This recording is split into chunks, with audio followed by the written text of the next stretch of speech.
Hi, this is Professor Makimura. So we're now going to talk about the early modern Middle East, and I'm going to focus specifically on the Ottoman Empire.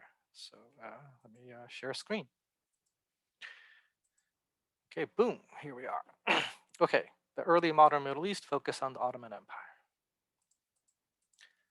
So the Ottoman Empire starts off as a small statelet around the time of Osman. Osman is the founder of the Ottoman Empire. So Ottoman is a corruption of the word Osman, or the name Osman. Osman was a leader of a bunch of raiders. Their specific aim was to aim at raiding non-Muslim lands, and he was the founder he was the leader of a group of raiders.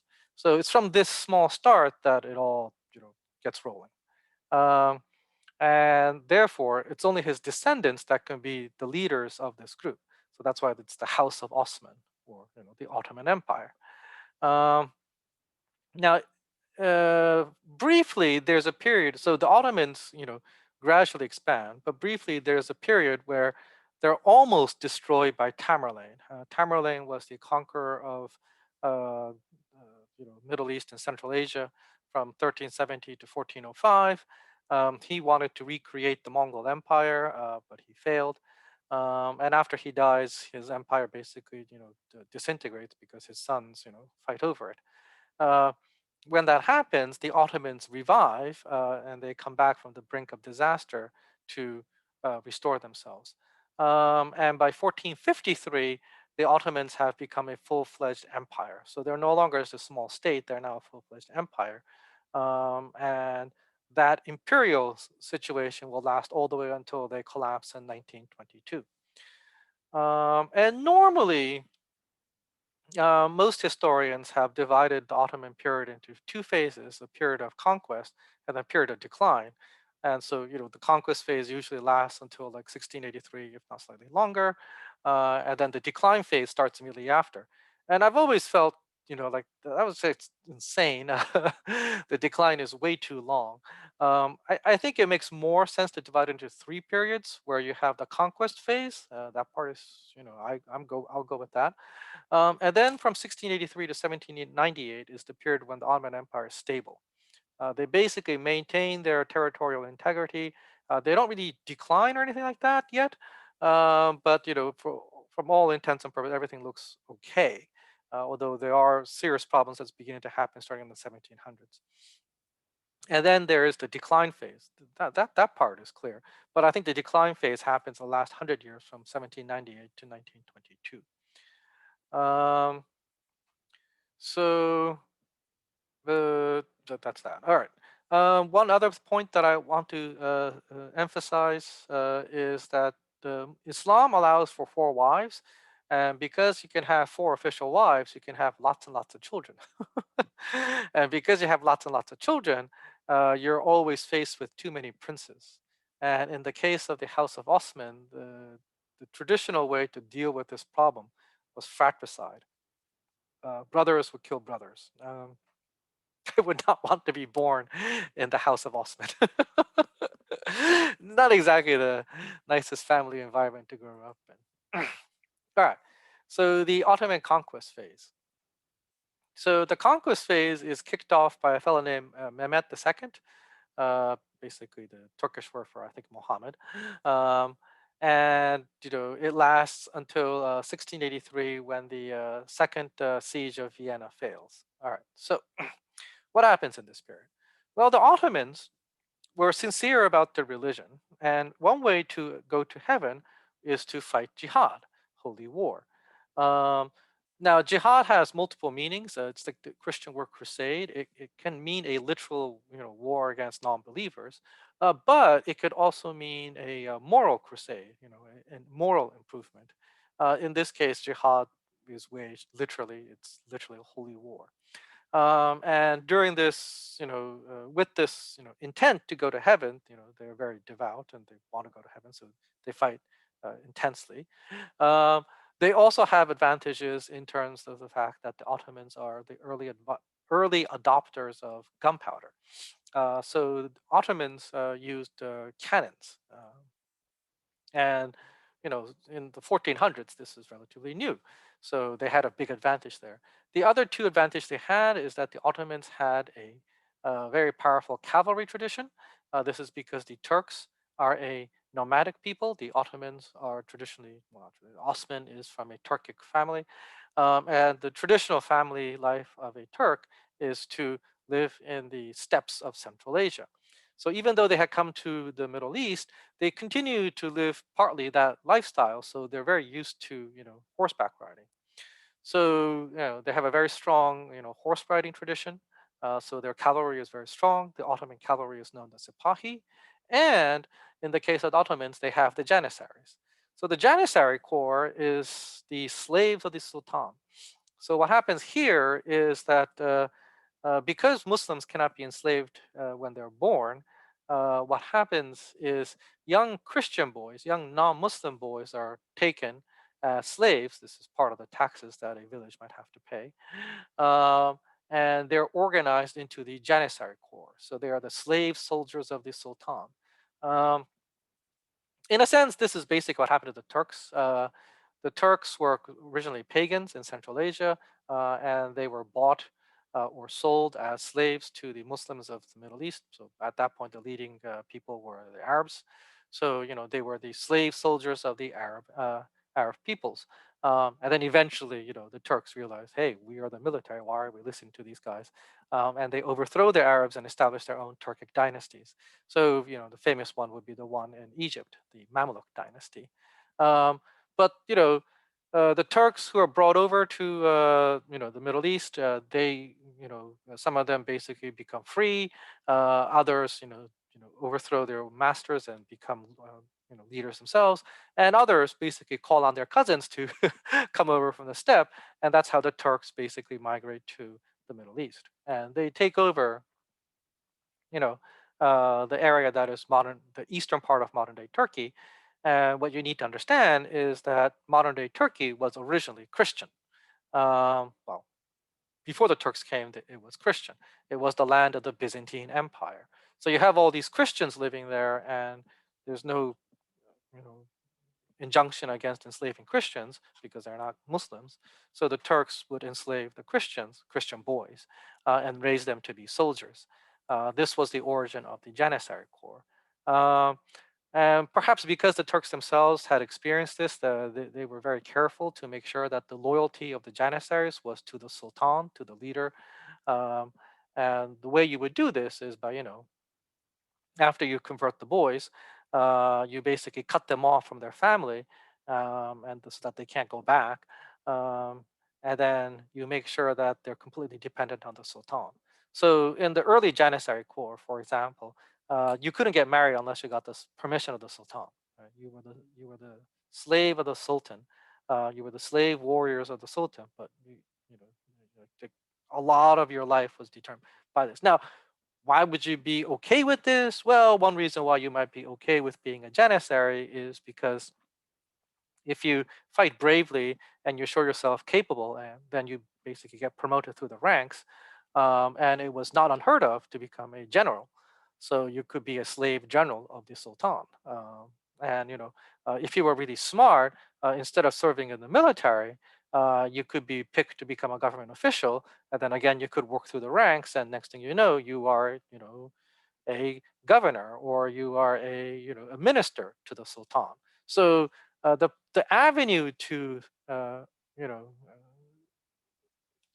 higher office was wide open for members of the Janissary Corps, or for members who became slaves of the Sultan.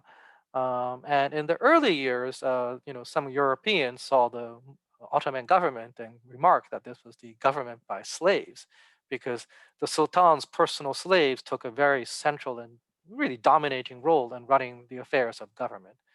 Um, so the Turks, had uh, advantage in war because they were early adopters of gunpowder, because they had a very strong cavalry tradition, and they had a very loyal infantry corps. And these guys were also armed with muskets, so new gunpowder weapons. And they were all motivated by religious fervor. So you've got all the packages necessary for you to be very, very successful in war. Now you combine this with the fact that you have a very strong centralized government at the time compared to the surrounding governments around the Ottoman Empire. And once the Sultan says we're going to go to war, they're going to be focused on war. And they were focused on war because they wanted to go to heaven. uh, Now, if you have an incompetent sultan, then obviously things aren't going to go well. But in the case of the Ottomans, they had a series of competent sultans, and I suspect that the reason why you have a series of competent sultans is because you have this tradition of fratricide. So if you are a son who's not exactly bright or who's not exactly on the up and up, then there's a good chance that you won't inherit the throne, and instead you'll be killed by one of your brothers. So the practice of fratricide almost sort of like automatically narrow the field to ruthless but competent leaders. I mean, I suppose for the polity of the empire, if you want to expand, it's useful. But again, I will repeat, I do not want to be born in the household of the sultan.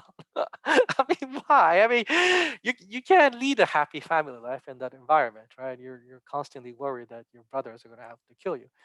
They are out to kill you. So when one of your brothers ascends the throne, then he immediately orders the execution of all his half brothers, except one, I think, until your brother starts having kids through his own harem, and then you're done so. So then you're your head's chopped off too. Actually, I don't think the Turks necessarily chop people's heads off. They may have practiced a Central Asian way to kill people. So in Central Asia, you know, you're not supposed to see the blood of someone who is highborn. So one of the ways to kill people is you put them in a sack, and then the horse tramples upon you, and so you're basically trampled to death. Again, it's a very gruesome way to die. Don't want to face that one. Um, so these sultans who become the leaders, they have a council of advisors. This council is composed. This is the divan. It's composed of ministers and generals. So the ministers are called wazirs, and generals are called pashas. Sometimes they are highborn. There are other leading members of the Turkic community. Other times they are the slaves of the sultan. There was no like they're basically just people picked by the sultan. The early government of the Ottoman Empire really was a dictatorial government led by the sultan, and that meant that if they want to do something, it got done. um, Another reason why the Ottoman conquest phase spread quickly is because they were religiously tolerant. um, it's hard to imagine this, but Christian Europe was far worse on this level. So by the time you have, shortly after, by the time you finish the conquest of Constantinople, when you get into the 1500s, Christian Europe begins to kill each other over the issue of religion. So Catholics versus Protestants, and the Ottomans didn't do that, at least compared to that, right? So you have Muslim superiority, that's unquestioned, but Christians and Jews basically are left alone, and they can, live their lives, unaccosted by the Muslim leadership. All they have to do is they have to pay, the non-Muslim tax. That's what they have to do. But beyond that, they're free to live their lives as they see fit with their own traditions and with their own laws. Um, Now, I believe in Islamic law, Muslim witnesses basically are credible, but non-Muslim witnesses are not credible. So, if you don't want to go to law to a court of law against a Muslim, perhaps, but if you have a dispute between Christians, then instead of relying on Islamic law, you can rely on your local church law. So, in the case of the Ottomans, the places they conquered would be like Greek Orthodox, or various Orthodox religions, or they could be Catholic. I don't think there are many Protestants in Ottoman territory. You have to wait till like the really tail end of the conquest phase before they will start encountering that. But yeah, so there's tolerance there, but it is a tolerance where you have Islamic superiority. So, for example, like church bells can't be rung, right? But the call of the muezzin, the call for prayer, is heard. So you can't openly, say, not say, but spread your religion, or seen to be spreading your religion, if you're Christian or Jewish. But you will not be persecuted, you will not be accosted. In fact, because Christians and Jews pay the non-Muslim tax, the Ottomans actually didn't encourage conversion. They wanted to, they sometimes actually actively prevented people from converting, because if you don't convert, then you pay more in taxes. Okay. And that leads to the economy, right? The Ottoman economy was humming along up until 1683. All the evidence shows, well, up until the 1600s anyway, all the evidence shows that their economy was quite well. In theory, all the land that was conquered is the Sultan's land.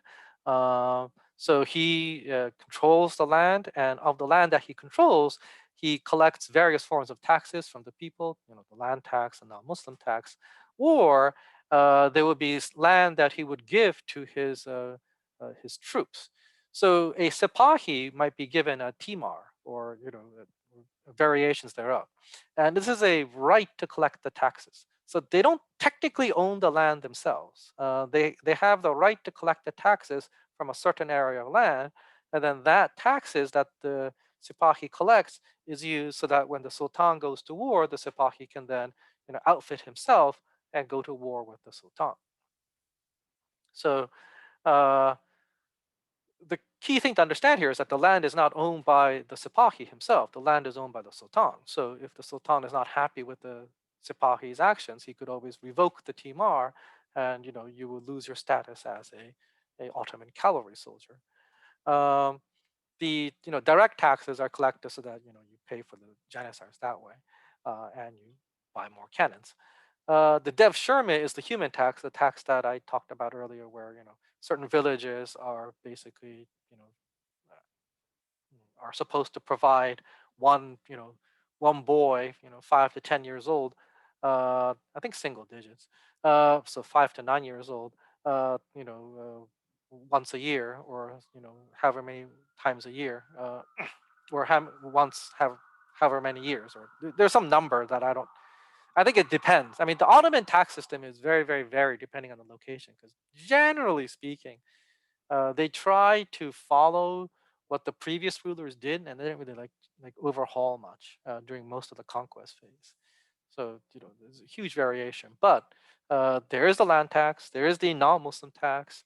Land is given to cavalry officers, and there is the human tax to get recruits for the Janissary Corps. Oh, and because they're sitting on top of the what do you call it? The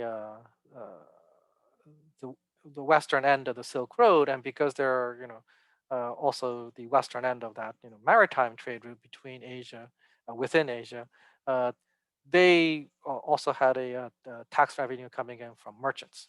So merchants who buy and sell, in and out, import export duties would be a significant income for the Ottomans. So two sultans are noteworthy that you should know.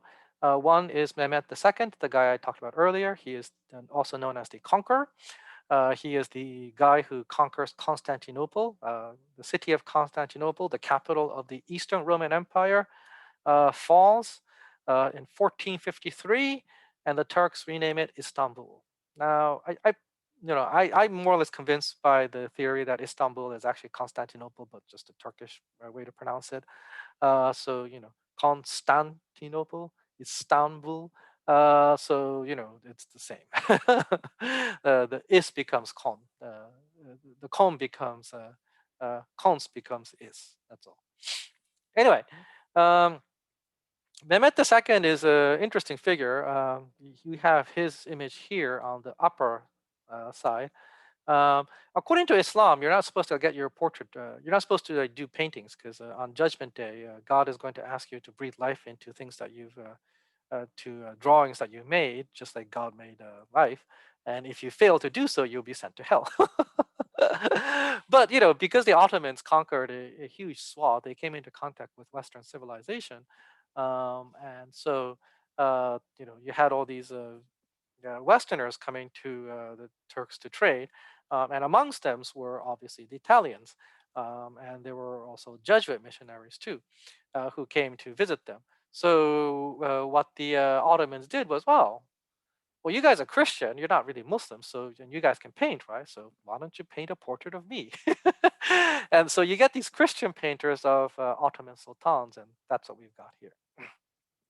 So Mehmet not only conquered Constantinople, his armies then marches further north, and eventually his army encounters Vlad Dracul's army. So this is a famous figure that goes by the name of Dracula.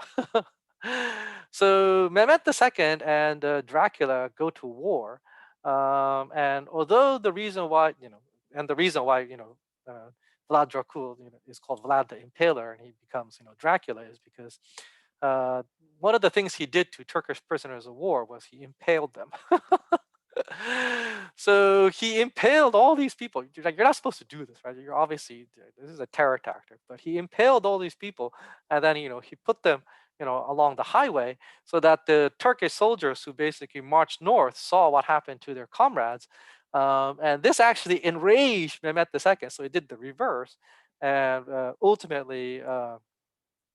Vlad the Impaler is going to be betrayed and killed, and Mehmet II will win against the Romanians. Yeah, so don't do those kind of things. All right. Towards the end of his life, he actually had a plan to conquer Italy, but that plan never came to fruition because he died. Um, and some people say that he was poisoned, but the point is he died in 1481, and his conquests come to an end. But you know, a good chunk of the southern Balkans was already conquered by the point of Mehmet II's ascension. It's just that Constantinople hadn't fallen. But Constantinople finally falls under him, and once it falls, the Ottoman tide just sweeps up north. Um, and because their focus is on attacking non-Christians, they keep pushing into Christian Europe. Now, the other guy that you need to know is Suleiman First, Suleiman the Magnificent. He's known as the lawgiver. And under Suleiman, the Ottoman Empire not only is an empire that straddles between modern-day Turkey and the Balkans, it becomes an empire that stretches across 3 continents: Europe, Asia, and Africa. So what happens is, well, I think technically speaking, it's before Suleiman, but Suleiman is one who consolidates this. But what happens is, the Ottomans basically control all of the Middle East as we understand the term. So Turkey, uh, you know, Syria, most of Iraq, and Egypt. And they push into North Africa, and they go all the way across the coast. And the Berber pirates eventually fall under the sway of the Ottomans under Suleiman I. So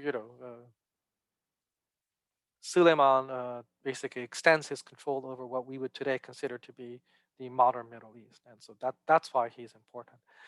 He also pushes further into Christian Europe, and his army actually marches all the way on to Vienna. So this is the first siege of Vienna, but he wasn't planning on doing that in the first place, so he doesn't have enough artillery. So he pulls back in the winter, and Vienna is saved in the first battle of Vienna. So he's the guy who rationalizes the Ottoman law codes, and therefore he's sometimes known as a lawgiver. If you go to U.S. Congress, I believe Suleiman is actually portrayed in as one of the historical figures in the U.S. Dome of Congress, because U.S. Dome of Congress honors all the people who were lawmakers. So you have like ancient lawmakers from Greek and Roman times, but you also have Suleiman as one of the lawmakers that's honored in the U.S. Capitol. The Turkish expansion is checked at the Battle of Lepanto in 1571 and in the Second Siege of Vienna in 1683, which is why I use 1683 as the end of the expansion mark. So the Battle of Lepanto was a major sea battle. This is a naval battle that happened between the Ottoman Navy and an allied Christian navy. So this was seen as like another kind of, from the Christian perspective, this was seen as another, kind of a crusader type alliance where Christian countries had to band together because the Ottoman tide was just sweeping through Europe. So Lepanto is this place that's between Italy and, the heel of Italy and Greece. And the Ottoman Navy was about to, go west and not only dominate the Eastern Mediterranean, which they had, completely and firmly done under Suleiman. So, European forces that were still located in Eastern Europe had to pull out. So, the Venetians, uh, the Knights of Malta, who were originally on Rhodes, they had to pull out. All these people pulled out of Eastern Mediterranean, and now the Turks, with the help of the pirates of North Africa, were about to push into the Western Mediterranean. And if they had won at the Battle of Lepanto, they probably would have, and southern Italy, Sicily, and southern Italy most likely would have fallen to the Ottomans. But that is checked. Right? The Battle of Lepanto ends with a Christian victory. Right? It's an allied Christian fleet of Venetians, Spaniards, the Holy Roman Empire, and all the people. So basically Italians and Spaniards fight to defend, the Western Mediterranean from the Ottoman expansion.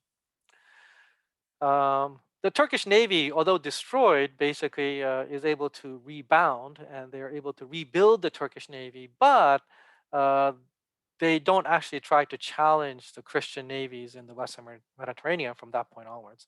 All you get is basically raids by pirates of North Africa into, Western Mediterranean to capture non-Muslim ships, basically Christian ships.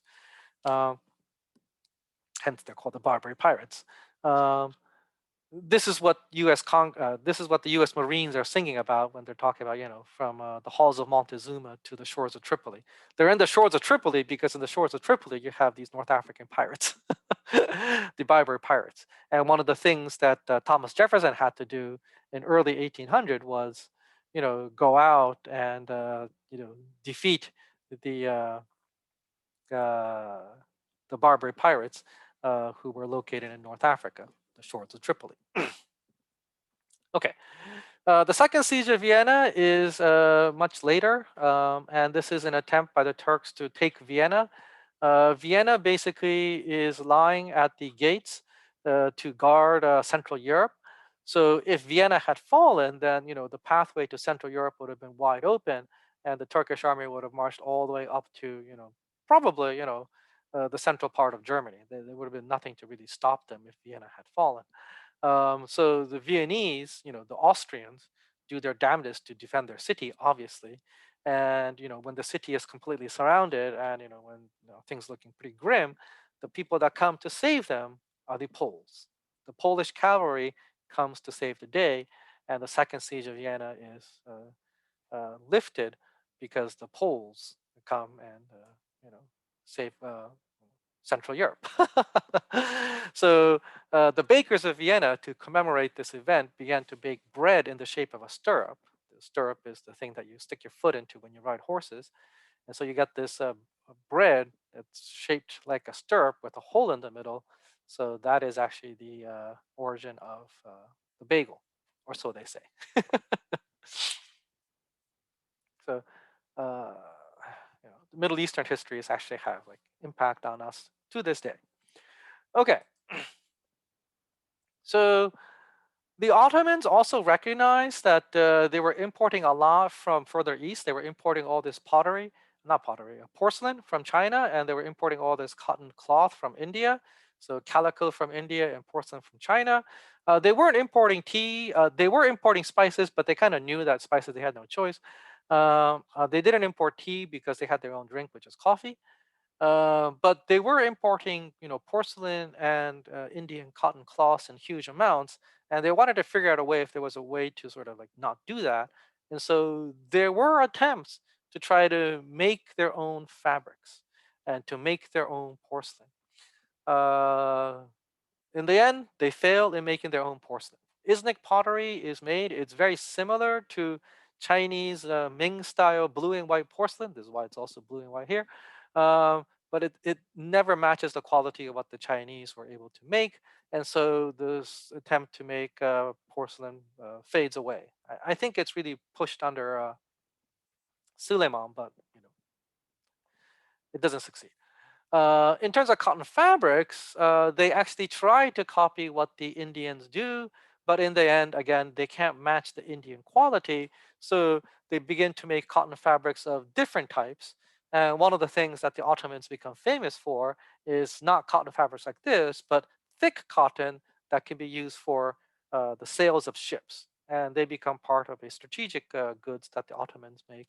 And they also make uh, other types of cloth, but they never really match it to what the Indians can make. And in the end, the Ottomans revert back to their traditional policy of providing the best quality goods that the world can offer at the best prices for their own people. So it basically they're a firm believer in that, in a sense of free trade, like most of Americans actually do. Right? Americans don't really care too much about where the product is made. Most Americans actually care more about getting the best quality product at the best price. Um, so that is the Ottoman thingy. Okay. So this is the Ottoman stable phase. The Ottoman stable phase starts in 1683 and lasts until 1798, and that's the end of the early modern period. So we'll end there for this lecture. And here, people talk about, so why did the Ottomans, who were like so, who were all about war, suddenly stop fighting wars?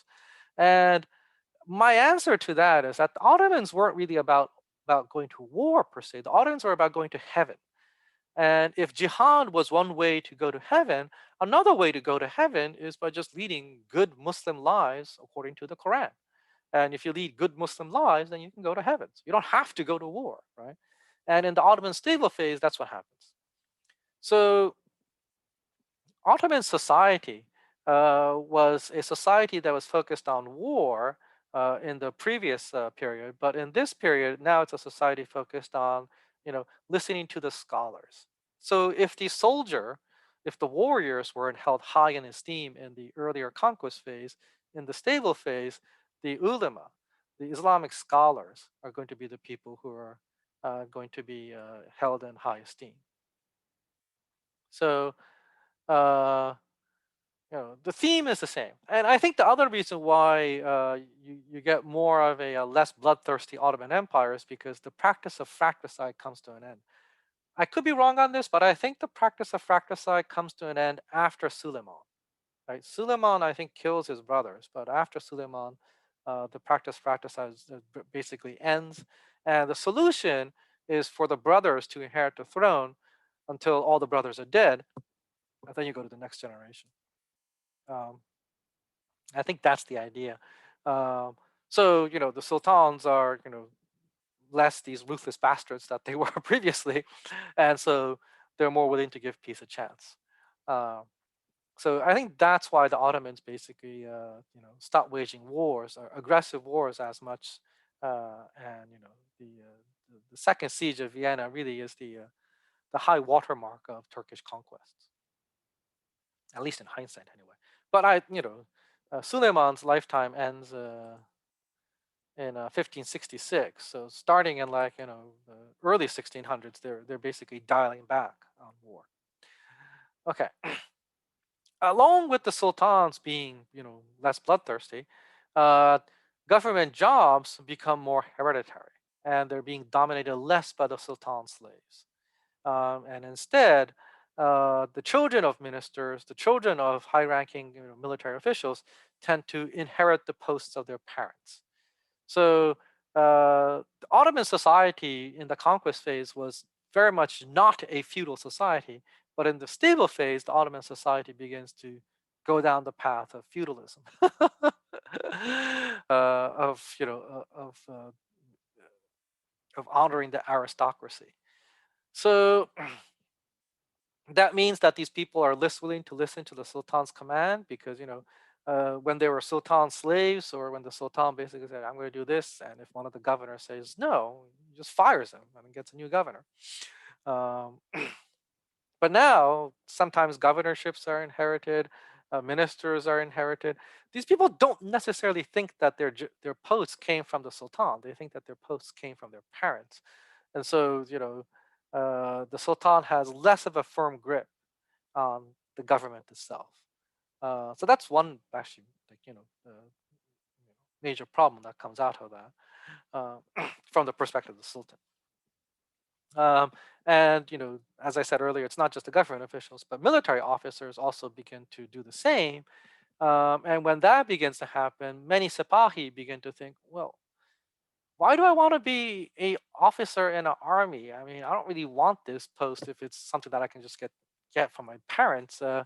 Why even go to war in the first place? Why don't we just lead good Muslims life at home? And so the Sipahi, become less willing to serve in war. And when they become less willing to serve in war, uh, obviously their timar is taken away because the timar is supposed to be land that the Sipahi have the right to tax so that they can maintain the army. But because of this tradition that's beginning to emerge of hereditary rule, a lot of the children of the Sipahi are beginning to say, "Wait a second, but this land is my father's land that he had the right to tax. I want to keep it." Um, and as many of the government officials in the Sultan's government are also in a similar boat, they actually listen to this and allow that to happen. Maybe not the whole land, but a portion of that land. So the Sipahi eventually become landlords. Instead of becoming cavalry officers, they just become regular landlords who inherit part of the land from their parents. And the part of the land that they didn't inherit, uh, or that they couldn't keep, the part of the TMI that they couldn't keep basically is taken by the government. But instead of the government, administering the land and taxing the people directly, they begin to farm that out as tax farms. So tax farms is the idea that this is a land that is estimated to produce, I don't know, $1 million worth of tax revenue. Is there any agent out there that's willing to collect $1 million worth of taxes to us? So pay us the $1 million, and you have the right to go collect taxes, in that land. And many people say sure, because when they hear this, they go, "Oh, okay." And once they get the tax farm commission, they go to the land that they're supposed to tax and goes, "All right, I'm supposed to raise one." He probably doesn't say this, but he thinks I'm supposed to raise $1 million, but heck, you know what? I'm just going to raise $2 million in taxes and lie to the people here because they wouldn't know. I think you collect $2 million in taxes from the people, you keep a million, and you hand over that million to the government. The government's happy and the tax farmer's happy, but obviously the people are not happy. uh, so tax farms are very bad. They're never good, but this is a very common practice in this part of the world. And amazingly, this is the part that really amazes me when I heard about this, is that the Janissary Corps also becomes slowly hereditary. Um, so the Janissaries are the Sultan's slaves, and they have converted to Islam. And some of them get married. I mean, they get permission from the Sultan and they get married, and they have kids. Well, by this point in time, the Janissary Corps is not just the infantry, but it's the avenue to become, generals and government officials in the Sultan's government, and you also have a very, prestigious position within Ottoman society. So the children of the Janissaries begin to demand that they want to be Janissaries like their fathers. But they're Muslim born, so they can't be turned into slaves. And so you slowly get a Janissary Corps that's not composed of slaves, but are just children of elite soldiers and have this sense of entitlement. And an army that has a sense of entitlement is not a good army. And surprise, surprise, the Janissary Corps slowly becomes outdated and slowly becomes more and more ineffective. Um, so the stable phase happens, and in this period, there's this transition that gradually turns Ottoman society more in a more peaceful term, which is not a bad thing, but it also, harbors within it the seeds of decline. Right? But for a good 100 plus years, they maintain their stability. Like the Ottomans are able to rebuff any attacks that come towards them, and they're basically able to hold on to the territories that they have. All right. So how do you lead good Muslim lives? Well, if you live near cities, if you live in cities, it's actually not bad. This is because the government allows the creation of waqfs. Waqfs are basically trusts, and these trusts are set up to create mosque complexes. So very often a sultan or some other rich person or some other powerful person would basically earmark a piece of land and say the tax revenue from this piece of land will be put in a trust so that this tax revenue will be supporting the mosque and the surrounding facilities that you know that is attached to it. So the Kulliye is a mosque complex. So the mosque doesn't stand alone in the Ottoman Empire once you create the Kulliye. So the mosque is at the smack center. So this is it, smack center. But it would typically have a school so that children nearby could actually learn Arabic and read and write so that they can read and write the Quran. There would be a hospital so that if you get injured, you can get treatment. There would be a public bath because according to Islam, cleanliness is important, and not just ritual cleanliness, but physical cleanliness. So in a public bath, obviously men and women can't go to the bath at the same time. So what happens is like in the mornings, the guys would go, and then the afternoons, the women would go, and then some days they'll be flipped. In the mornings, the women would go, and then in the afternoons, the men would go. Right. So there's a bath nearby to keep yourself not just ritually clean, but physically clean. Um, there is a caravanserai. A caravanserai is a place for traveling merchants. So merchants who basically travel long distance can basically stay at the caravanserai, and they're taken care of there. And their cargo could be sold at the local market, which is not in this picture here. But usually there is a market attached to it, and attached to the market, because it's selling not just clothes, and cloth really, but there's also selling food. There's usually attached to it a soup kitchen, so that if you're desperately poor, if you need alms, then the church, the mosque complex will provide that for you as well. And it's not just some of it may be free for the destitute, but in this because there's a cooking facilities there, you can also just buy food there. So if you don't feel like cooking that day, you can just buy some food and bring it back home that day and eat that. And also is a library. So I think in another mosque, there's a cemetery attached to it as well. So, this is a mosque complex. And the idea here is that the mosque complex is there so that Muslims can lead good Muslim lives so that they can go to heaven. And the leaders of, the abbots of these mosque complex would be, the leaders of the community. So that's what I mean, right? Instead of the soldiers being looked up to in the conquest phase, in the stable phase, it's the it's the religious leaders that are looked up to. It's not that weird, right? It's very understandable. These religious leaders are called the ulama. All right. So the Ottoman decline is led by an economic decline. So here's the decline of the economy as a whole. Starting around the 1600s, the Christians basically figure out that, starting in the 1500s, the Portuguese figure out a direct trade route to Asia. But starting in the 1600s, other Christians follow suit. So we're talking the Dutch, the English, the French. And all these people basically begin to go by boat around Africa to Europe, from Europe to Asia and back. And that completely bypasses the Middle East. And so with the bypassing of the Middle East, uh, there's now real competition for selling, Asian goods in Europe, and they can't charge as much as they used to before.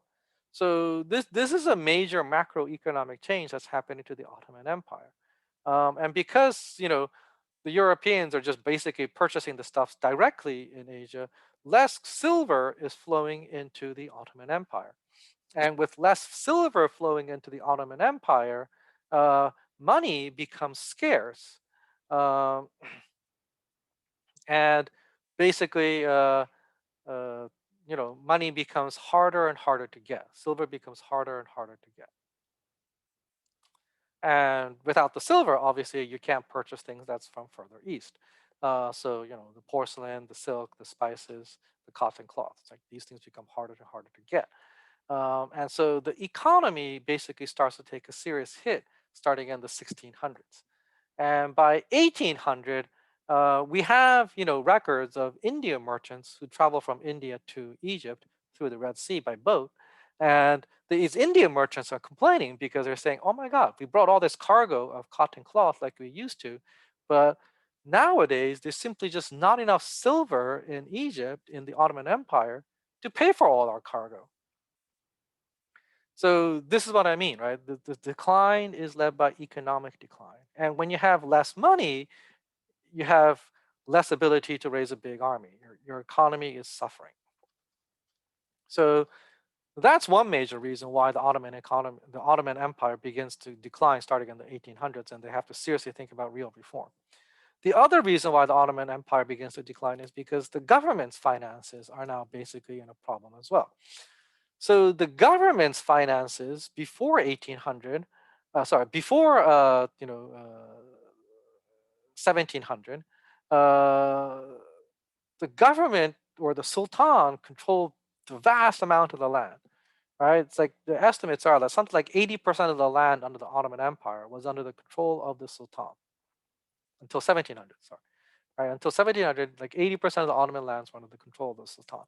So he might be collecting direct taxes, or he might be like apportioning it as timar, but ultimately he had the right to, revoke the timar and take that land back. But as time goes on, as we talked about earlier in the stable phase, the timars are converted to private estates. And once they're converted to private estates, the sultan can't then just like take it back because it's private property. And Islamic law, believe it or not, actually has a lot of stuff on commercial law. And you can't just, take people's property away, even though the sultan is a despotic ruler. So more and more lands fall out of the control of the government. And when more and more lands fall out of the control of the government, there's less and less tax revenue that's coming in. The former Sipahis who have become, government officials, probably are paying taxes, but they're not contributing to the Ottoman economy as a whole, or the Ottoman Empire as a whole, because they're not serving as soldiers, which was what they were supposed to do. And I imagine they're not paying the full amount in taxes that, that they could if they were, feudal soldiers. So like the tax revenue that was used to support a feudal soldier and his retinue was probably pretty vast. But once that feudal soldier no longer serves, you're not getting the same amount of tax revenue from that former feudal soldier who's now a landlord. Is my guess, right? So obviously, then tax revenues are going to decline. And the other way that the Ottomans tried to collect taxes was through tax farming. This is the easy way to do it especially when you don't have enough government officials to collect the taxes. And when you do the tax farming, the people are really unhappy with you.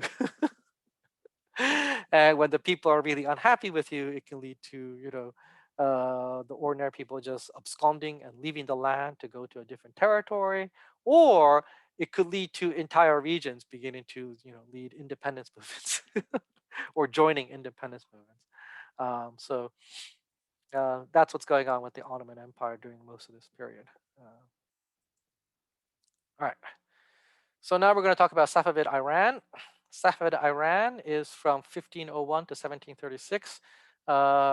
They basically rule this area here. This is their maximum extent, really. So notice that the Mesopotamia is divided between the Ottomans and the Safavids.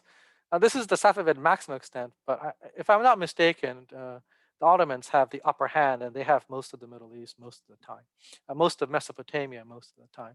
The Iranians don't have it. I focused my attention on the Ottomans. We could talk about Safavid Iran. If you have questions about it, I'll be more than happy to answer them in the Q&A session. But I want to keep this lecture under certain amount of time, so I'm going to make this really short and just say these points. So under the Safavids, Iran actually becomes a Shia country. So before the Safavids, Iran was probably a Sunni country, and I'm pretty sure it was. So what happens?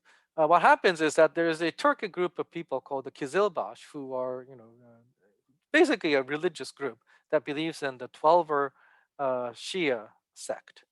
And the Kizilbash, literally the redheads or the red turbans, uh, for some reason believe that the leader of their religious community was was like a prophet, or was like a divine figure of some sort, or a mystical figure of some sort. That's probably the best word, a mystical figure of some sort. So they would blindly obey him. So the Kizilbash become the backbone of this movement that comes out, and the leader of the Kizilbash is a fellow by the name of Ishmael, Shah Ishmael.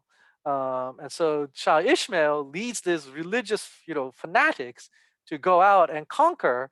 And apparently, he was a really good military conqueror, and so he would defeat his enemies, and he would never lose, even though he had fewer numbers, especially in the beginning. And this further increased the belief of the followers, and that he was some sort of figure that was anointed by God. And the Shah Ishmael is able to conquer a vast territory, and he creates uh, Safavid Iran. And so, because he's a believer in Shia Islam, he forces the country to believe in Shia Islam, and that's how Iran becomes Shia. um, Towards the end of his reign, he fights a battle against the Ottomans, and this is one of the few, I think it's the only one, in which he loses. And after he loses, my guess is that he actually probably believed that he himself was some sort of like divine figure, or like a mystical figure with a divine mission. But when he loses to the Ottomans, he probably lost confidence in himself that he was one of those like figures, and he just now realized that he's just a regular mortal. And the expansion stops, and he's not as confident in himself, and his reign ends. Now, uh, so Iran is basically, a fundamentally Sunni country that's taken over by the Shia sect, and it's also a very diverse country. You have Persians, Iranians, but you have Persians, you have Turk peoples like the Kizilbash, you have Armenians in here, you have people from the Caucasus, right, from this area here, like the Georgians and Circassians and all these people, and you have some people from, Afghanistan and Muslim India. This is a very polyglot empire in Safavid Iran. So it's not exactly surprising that Shah Abbas decides to reorient the empire to a more secular grounds, and instead of focusing, and giving attention to the Kizilbash and making sure that they're always happy, he begins to take away their privileges, and instead of relying on the Kizilbash cavalry, he begins to create a new infantry corps based on muskets, based on gunpowder. Um, and to some extent, it's successful. Although in this case, he begins to rely on Georgians and Circassians from the Caucasus to you know, be the soldiers and his infantry.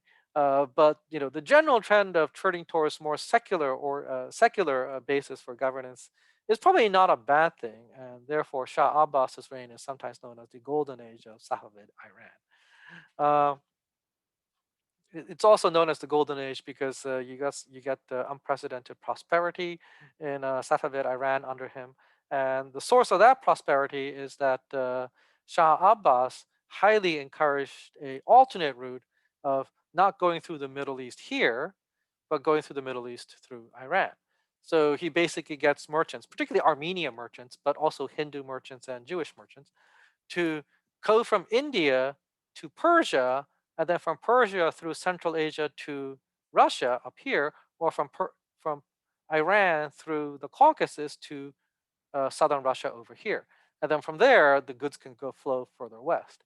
And a lot of people actually took that route, which further weakens the Ottoman economic base, because the Ottoman economic base is all about taking goods from Asia and selling it to Europe.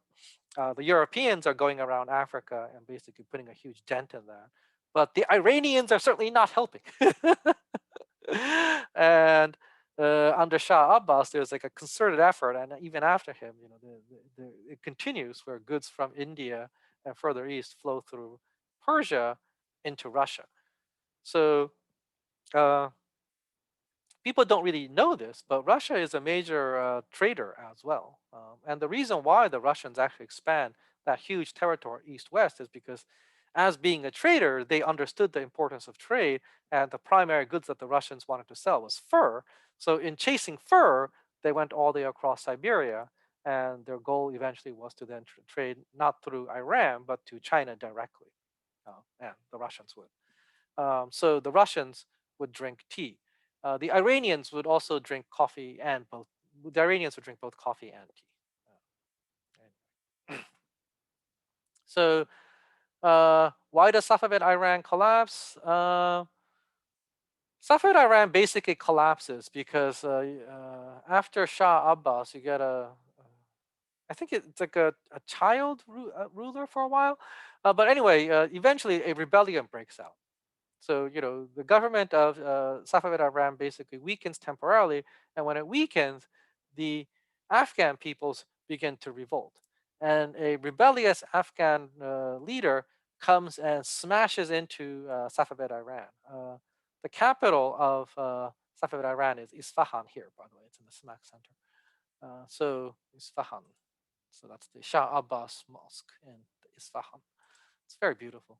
So the Afghans actually, sack Isfahan, and after the Afghans sack Isfahan, a local Persian warlord overthrows the Safavid dynasty and establishes a new dynasty for himself. But then he himself is eventually overthrown, or his son is overthrown. It's like a level of detail you don't really need to know. And then the Turkic Qajars basically rise and take over the area that is modern day Iran. So the Qajars are going to rule from 1785 to 1925. And from 1925, you get the Pahlavi dynasty, which ruled until 1975. Yeah, I want to say 1975. No, 1979. You get the Pahlavi dynasty that ruled until 1979 when you get the Iranian Revolution. And Iran then becomes ruled by a bunch of clerics. Iran today is a fundamentalist religious republic. So the Iranians have elected presidents since 1979, but people must never forget that the president of Iran is not that important. The really important person in Iran is the supreme leader. And the supreme leader of Iran is a religious leader selected by a religious council. So Iran is led by priests, by Shia priests, by the Shia ulama. The Iranians, are surrounded by the Ottomans, by the Russians, and various Central Asian peoples. So, well, it's just a statement of fact. Just like the Ottomans are surrounded by people around them. Everybody is surrounded by people around them. I don't know why that's in there, but it doesn't matter. There was probably a point, but probably not that important. So, all right. So that's it. This is the Shah Abbas Mosque in his capital Isfahan. I should have put up images of the Ottoman Empire, but we can do that in class. But for now, I want to end the lecture here, and I'll see you guys in the next video.